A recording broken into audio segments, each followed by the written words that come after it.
Hello friends, good evening. So today I will tell you actually how we have to move with the design analysis algorithm. So initially I given you the overview and importance of algorithm.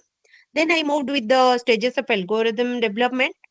Then I describe the problem, identify suitable techniques. Then in the classes I discuss design of an algorithm. Then derive time complexity and role of big O notation, how the big O notation will work, then proof of correctness of the algorithm, illustration of design stages, greedy techniques. So these are all the basic things and the design paradigms of the greedy divide and conquer techniques. So today we will be move with the third lecture. In this lecture, I will tell you how the proof of correctness of the algorithm plays a very important role whenever we are going to understand the algorithm subject. So let's start with the proof of correctness. So we'll move with this. Okay. So let's start.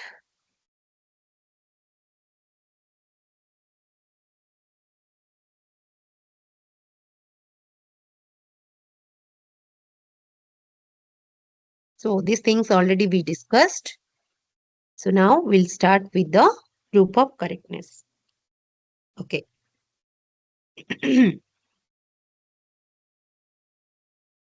So first of all, whenever we are analyzing a algorithm, how this proof of correctness will plays a crucial role. So first of all, try to understand what is correctness of algorithm. So basically, correct output for range of inputs.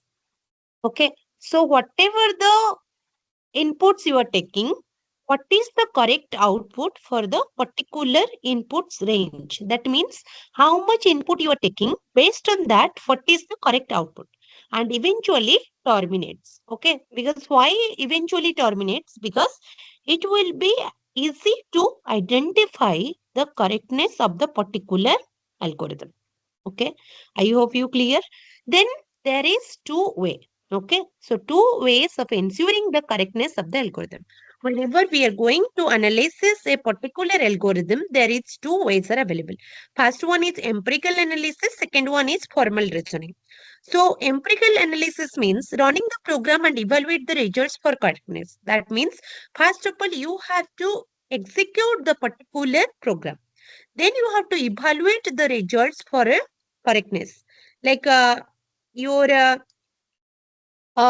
is correct or not, that you have to analyze by the help of empirical analysis. So what is formal reasoning here?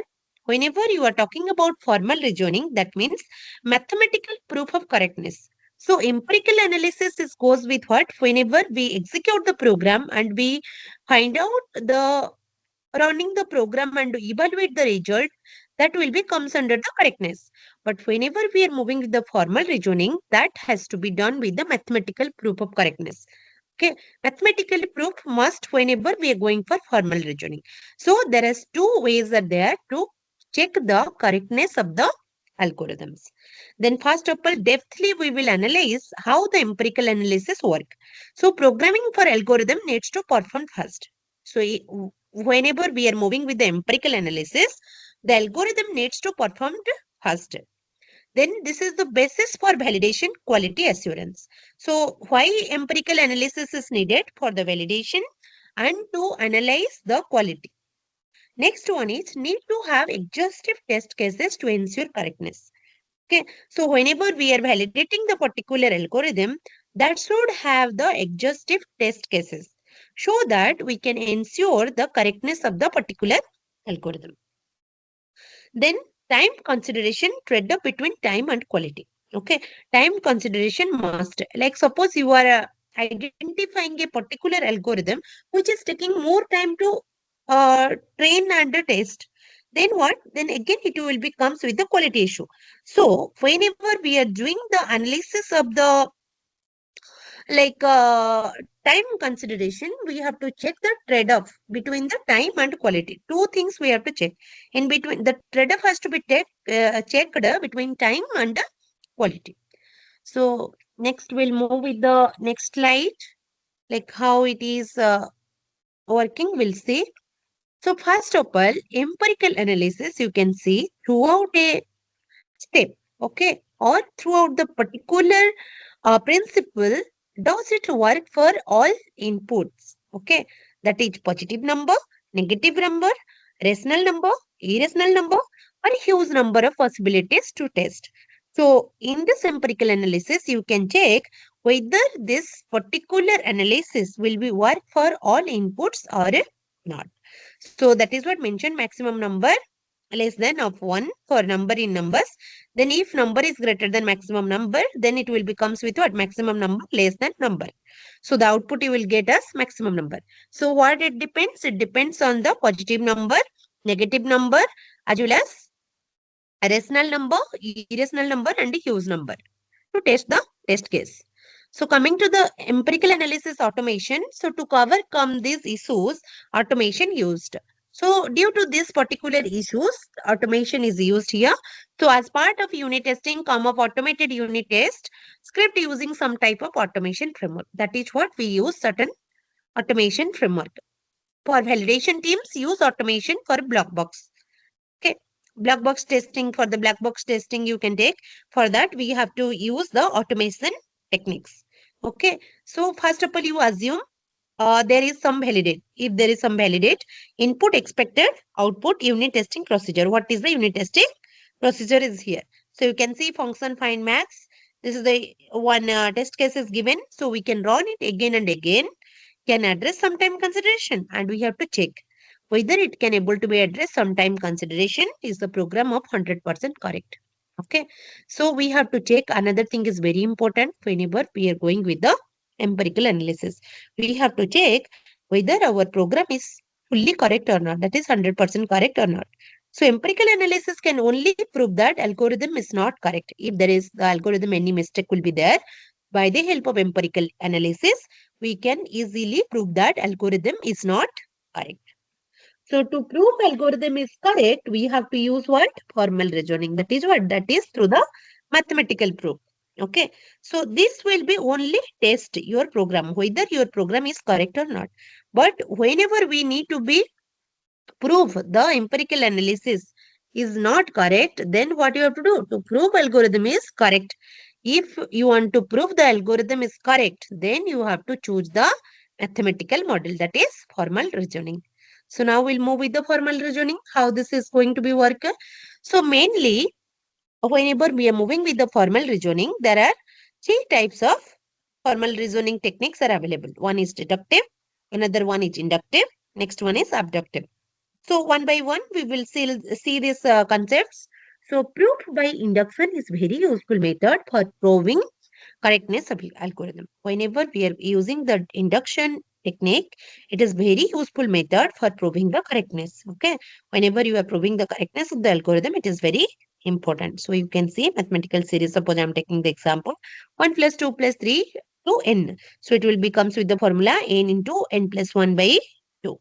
So how you will be proved by induction? So you have to go with the cases. So best case means always so that statement is true for the first number. Initially itself, the statement will be true. That then only it will be comes under the best case. So next inductive step you have to see, so that assumption, if the statement is true for any one number, then okay. Okay.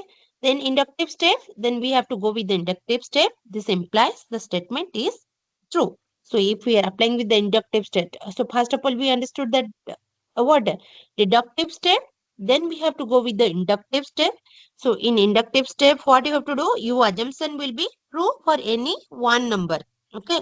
It will not be correct for all the numbers. Suppose it is correct for the k number, then inductive step will be moved with this implies the statement is true for the next number, that is k plus 1. Or if you will be take the number as n, then it will be moved with the n plus 1. So if true, we can infer that statement is true for all numbers. Then only we can able to be understand that the statement is true for all the numbers. Okay. So this is about your proof by induction. Okay. So whatever the techniques, whatever the deductive, inductive or abductive, that we have to understood by the help of proof. Okay. So it will be goes with the best case analysis. Then it will be follows with the particular steps. Okay. I hope you clear. Then we will be move with the proof of correctness loop invariant method. Okay, so next one is proof of correctness. We have to check by the help of loop invariant method. So based on proof by induction, what will be happen? So useful for algorithm that loop. So which algorithm will be moved with the loop? This induction will be helpful. So what are the steps that are involved? So first of all, you have to define the loop variant. Okay, first of all, you need to be show the loop variant, then initialization true for initial case before loop runs. So first of all, you have to go with true for initial case before your loop runs. Okay, the next one is maintenance. If true for an iteration of loop, then it remains true for next iteration. Then only it will be true for the next iteration. Once it is true for the next iteration, then you have to move with the, because once it is finished, we have to terminate. Okay, once finished, it terminates properly. Once the condition is satisfied, then automatically it will be comes with the termination. So whenever we are following the induction technique or loop invariant method, that time we have to follow 4 steps. First one is define loop invariant. First of all, you have to define the loop invariant is very important. Then you have to do the initialization. In the case, you have to check the true for initial case. Whatever the case is there, that will be true for the initial case before loops run. Because before loops run, you have to check the condition is true. So if it is true, then you have to move with the maintenance. If true for an iteration of loop, then it remains true for next iteration. Because if once it is a true means, it will be true for the next iteration as well. So once all the iteration is checked, then it terminates properly. That means it will be stopped. So next one is proof of correctness, loop invariant method, how it is working throughout example, procedure factorial of n. Suppose factorial is goes with like this iteration less than 1 repeat until I greater than n, until we have to move the loop up to this factorial, then less than factorial of combination of I less than of I plus 1. Iteration will be moved up to this. If it is condition is satisfied, then return factorial, then only it will be return the factorial. So defined loop variant, loop invariant is properly of loop that should be always true. That should be always true. After going through loop for n time, variable factorial value should contain n factorial. So that should be contain what? N factorial. So it can be moved with the variable I should be contain n plus 1. So initialization is according to loop invariant, factorial should contain 1 and I should contain 2. So if like this means initial case will be factorial equal to 1, I equal to 1, enter loop I not greater than n. So factorial will be moved with factorial equal to 1, I equal to 2, loop breaks. Okay. Then maintenances start with inductive hypothesis after k iteration.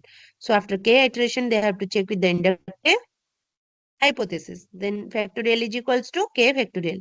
So I will be moved with I equal to k plus 1. So we have to prove for k plus 1 iteration, that is factorial is what? K plus 1 factorial. So the iteration will be moved with I equal to k plus 2. So this is coming under your loop invariant method. So next one is your proof of correctness loop invariant method under the termination. This is the last step, because here we understood up to the maintenance. Okay, whatever the step here we identified, that here clearly we are understanding how it is going to be worked. Okay, so now we'll see the fourth one. Okay, for the loop invariant method. So last step is termination. So once the loop starts with I is equals to 1 and increments by 1 at every iteration, because already we checked with n plus 1 formula. So every iteration, it will be goes and exist with one value becomes n plus 1. So it will be moves with n plus 1. So algorithm will be always terminates with what? So algorithm will terminates with, always terminates, because once it will be over, again terminates. So again terminates means it has to be goes with all the loops. So once one loop finishes, terminate. Again another loop finishes, terminate.